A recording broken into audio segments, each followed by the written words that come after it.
लोकसभा चुनाव की मतगणना को लेकर देश और प्रदेश में तैयारियां पूरी हो गई हैं। इसी कड़ी में फरीदाबाद में भी मतगणना को लेकर तमाम तैयारियां पूरी हो गई हैं। फरीदाबाद में लोकसभा चुनाव की मतगणना को लेकर 7 केंद्र स्थापित किए गए हैं। इनमें एक केंद्र पलवल में होगा, जहां 3 विधानसभाओं की गिनती होगी। वहीं फरीदाबाद में 6 विधानसभाओं के लिए 6 अलग अलग मतगणना केंद्र बनाए गए हैं, जहां मतगणना के लिए 14 टेबल लगाई गई हैं। आपको बता दें कि फरीदाबाद के पृथला विधानसभा में 16 राउंड, एनआईटी फरीदाबाद में 20 राउंड, बड़खल में 21 राउंड, बल्लभगढ़ में 17 राउंड, फरीदाबाद विधानसभा में 17 राउंड और तेगांव विधानसभा में 24 राउंड के तहत मतगणना होगी। डीएसपी कुलदीप सिंह ने बताया कि जैसे शांतिपूर्ण तरीके से चुनाव करवाए गए हैं, वैसे ही कड़ी सुरक्षा के बीच मतगणना को भी शांतिपूर्वक संपन्न करवाया जाएगा। ये जैसे चुनाव तो शांतिपूर्ण हो गया है, अब फाइनल जो दिन है काउंटिंग का वो कल आ चुका है।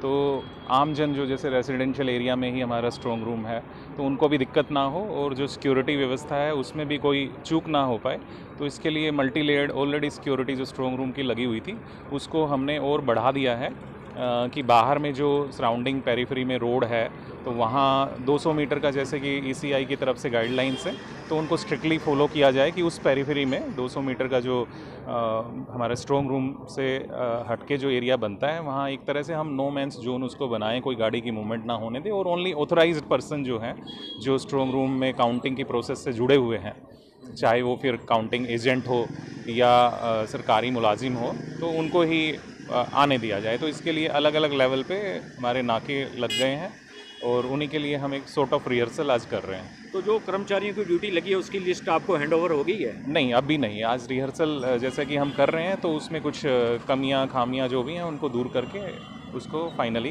किया जा रहा है। मतदान केंद्र पे जो गणना होनी है, जैसे कि आपने अभी जिक्र किया कि बहुत शांतिपूर्वक चुनाव हुए जी, अब जो गणना का काम भी शांतिपूर्वक 3 लेयर की सुरक्षा में होगा जी। तो ऐसे में आप कितना श्योर करना चाहेंगे कि बिल्कुल कोई दिक्कत नहीं आएगी और मतगणना शांतिपूर्वक होगी? नहीं, बिल्कुल हम बिल्कुल 100% श्योर हैं इसमें और बाकी लोगों को भी। हमारा मेन कंसर्न ये है कि बाकी आमजन जो आसपास के एरिया में रह रहे हैं उनको पार्किंग को लेके, ट्रैफिक को लेके और इस तरह की जो उनको दिक्कतें थोड़ी सी हो सकती हैं, तो उसके लिए जो हम डाइवर्जेंस कर रहे हैं तो उनके नॉलेज में हम ये लाना चाह रहे हैं कि उनको हम कम से कम दिक्कत इसमें आने देंगे।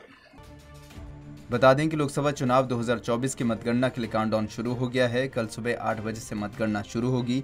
ऐसे में मतगणना को लेकर जहां मतगणना केंद्रों पर तमाम तैयारियां पूरी कर ली गई हैं, तो वहीं सुरक्षा के भी कड़े प्रबंध किए गए हैं। पंजाब केसरी टीवी के लिए फरीदाबाद से सुधीर शर्मा की रिपोर्ट।